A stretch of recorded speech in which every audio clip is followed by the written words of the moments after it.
Paper leak करके देख लेना, यहाँ पर उनको व्यवस्था कर देंगे हम। सिस्टम, तुम्हारी सिस्टम से लड़ाई, no it's you with the system भाई।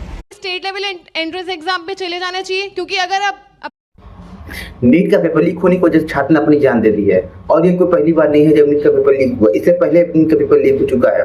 तो सरकार हमारी क्या कर रही है, इससे पहले जब नीट का पेपर लीक हुआ तो सरकार जैसे नियम तो बनाने चाहिए जिससे कि अगली बार नीट का पेपर लीक ना हो। तो वो नियम कहाँ चले गए कि इस बार फिर से नीट का पेपर लीक हो गया है। नमस्कार, मेरा नाम है शिवम और इस वीडियो में आप जानेंगे कि अलग अलग लोगों ने क्या कहा है नीट पेपर लीक होने पर और पब्लिक का क्या रिएक्शन है नीट पेपर लीक होने के बाद। आइए चलते हैं, सबसे पहले देखते हैं कि राहुल गांधी ने इस नीट पेपर लीक होने पर क्या कहा है।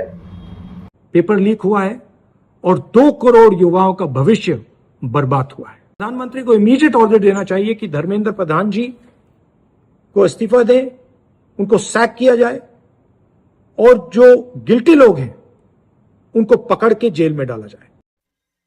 जैसा कि आपने देखा राहुल गांधी जी का मांग के धर्मेंद्र प्रधान इस्तीफा दें, इस पर आपकी क्या राय है कमेंट बताइए। और चलिए चलते हैं, देखते हैं कि खान सर ने इस पर क्या कहा है। कोई माई का लाल हमारा पेपर लीक करके देख लेना, यहाँ पर उनको व्यवस्था कर देंगे हम लोग। यहाँ पे जो लीक करता है उसका इनकाउंटर कर दिया जाए, यहाँ पे खत्म कहानी, मार के उड़ा दीजिए, यहाँ पे बुलडोजर चढ़ा दीजिए यहाँ पे। अब बारी है अलग पांडे सर का। चलिए चलते हैं और देखते हैं कि अलग पांडे सर ने नीट पेपर लीक होने पर क्या कहा है। It's you versus the system, तुम्हारी सिस्टम से लड़ाई, no it's you with the system भाई। किसी बेवकूफी की बात लिख रहे हो आप सोशल मीडिया पे अपने, इट्स यू वर्स कर ही दिया, you versus system. It's a system that is compromised, it's you versus the system. तो पेपर लीक क्यों हो गया, आप ये तो बताओ, कहां सिस्टम में गड़बड़ थी कि पेपर लीक हो गया। आप ये तो बताओ, आप एग्जाम के पहले क्यों इतना स्मार्ट बन रहे थे कि एक पूरी प्रणाली है, कुछ नहीं हो सकता, पेपर लीक नहीं हो सकता। और जब फर्स्ट इंस्टेंट आपको एग्जाम के पहले अंदेशा हो गया था पेपर लीक होना, तो आप पेपर क्यों नहीं चेंज कर रहे थे।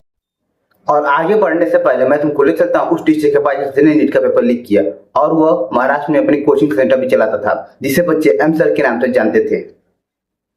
सीबीआई का आरोप है कि मोटे गांवकर पेपर लीक और इसके डिस्ट्रीब्यूशन नेटवर्क का एक्टिव मेंबर है। असली प्रॉब्लम तो बच्चों का जिसने नीट का पेपर दिया था। तो चलिए चलते हैं और देखते हैं बच्चों का क्या रिएक्शन नीट पेपर लीक होने के बाद। एनटीए ने एक ट्वीट डाली थी चुनौती देते हुए बच्चों को कि कल पढ़ूंगा बोलने से पेपर नहीं वो साफ हो पाएगा, आपको पढ़ना पड़ेगा क्योंकि ये आम मामूली स्कूल का पेपर नहीं है।